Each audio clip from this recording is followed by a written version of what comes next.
Hey everyone, hope you're all well. Got a delivery today. I'm going to do an unboxing video for this particular product. It's the Zhiyun Crane M2. A lot of people have got it out there already. I'm now one of them people. I'm going to unbox it, test it out, put it on my Sony ZV-1 and get out there and take footage. And just hopefully it's going to make the video footage that I do take a lot more stable and just out and out better. So yeah, without further ado, let's get into it. There's the Zhiyun Crane M2. Packaging is solidly built, it's reasonably weighted, so I'm sure there'll be quite a bit of protection in there. Front of the box, side of the box. We've got some instructions on the back. Not instructions, I think it's just sales, pitch on it.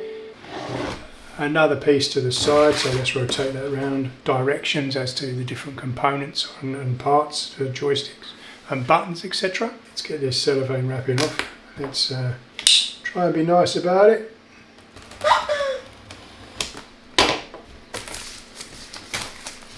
Unbox it here, there's the cellophane off. Get rid of that. And then how's this open up? So we've got a seal. It's got a seal, we've got a brake, so we'll pop that. And then we'll open her up. So, look, it comes in a nice little plastic box. So, feels kind of like almost foamy. It's like a foam product. That's a bit unsure. But anyway, so what's this? Crane M2. Our service card.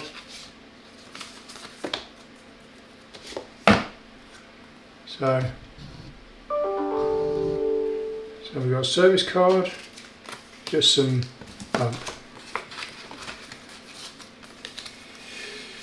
Put that there. And then let's see what there we go, look at that. I'm liking this. It looks very, like I say, it's kind of a foamy texture. So yeah, it's got some flex in there. It's got protection, so that's the main thing. So what we got in here? So that must be a product for the. So let's just get it all out. But it seems to be all well packaged in there. So that's assuming the main. We have here a couple of the old silicone packets in there. We've got a thumb screw.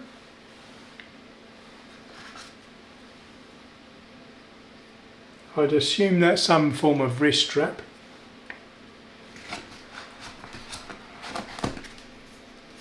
That must be the base, so you can screw that on the bottom there to give you a nice stable platform, so that if you want to leave it while you're recording stationary without it toppling over.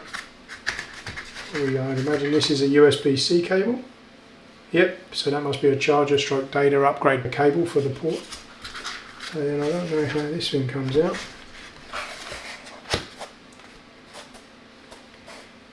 So there's this thing here which is quite tough. Oh yeah, just get a bit of grip on it. Oh, so that there must be for a cell phone. So you can attach a cell phone to the gimbal to record rather than a camera like a Sony ZV-1 or compact camera, etc. You can just attach a cell phone straight to this, open it up to the required size, snap it shut, go from there really. So that's what comes in the box. It doesn't feel too plasticky. It is plasticky, but it's got some substance to it, it's got some weight to it, so that's quite promising. The only real test is getting it out in the field, putting a camera on it and testing it itself.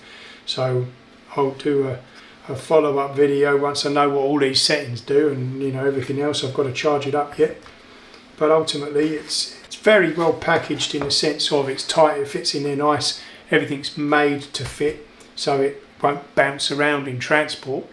So that's a good thing, but it just doesn't have that hard outer casing that you can, really throw around and you know, everything else. Not that you want to do that, because I don't know how delicate this thing is with shock, but ultimately can't wait to start using it. Can't really say any more apart from that, really. Anyway, that's what's in there. So I've just unravelled the USB, and we'll plug that in here to get some power into it.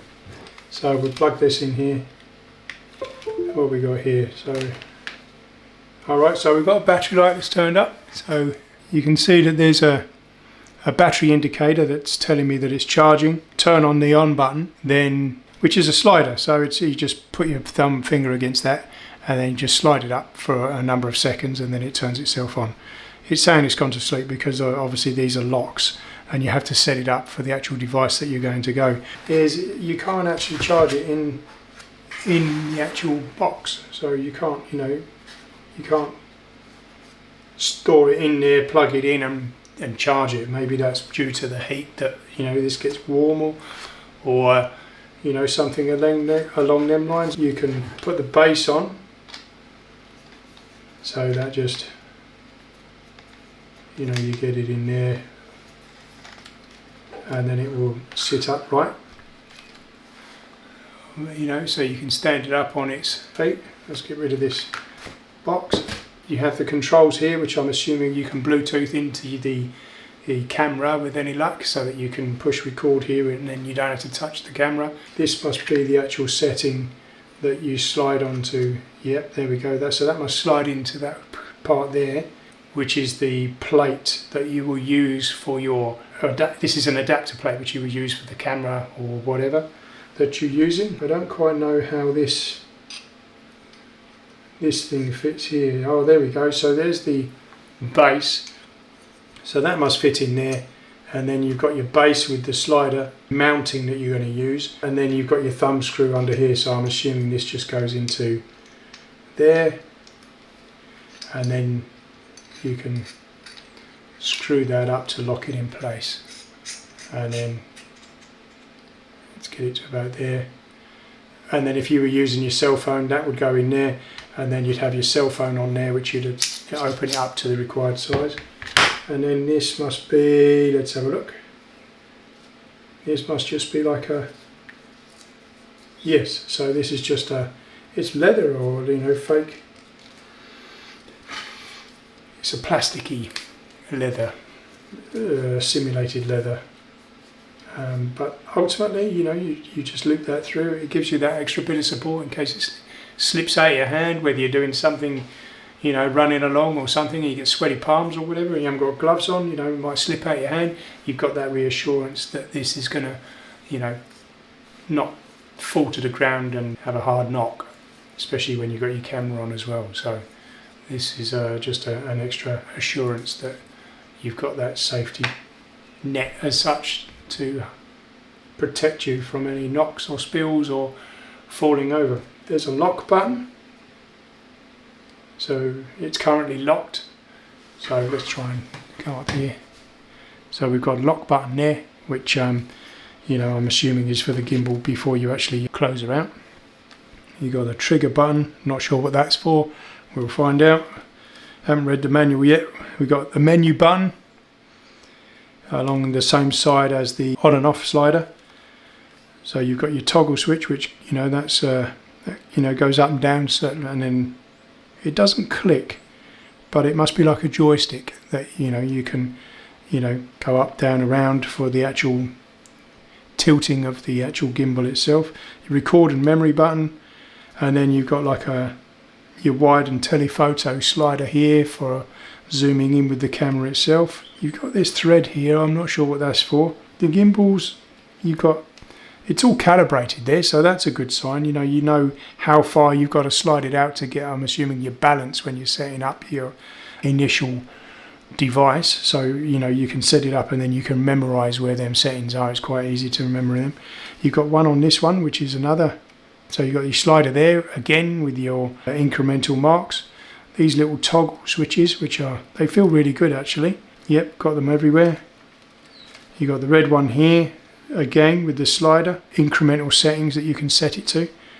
So yeah, it seems pretty good. It's got like this, embossed sort of pattern in there, which it actually gives you a good bit of grip actually, so it's very good.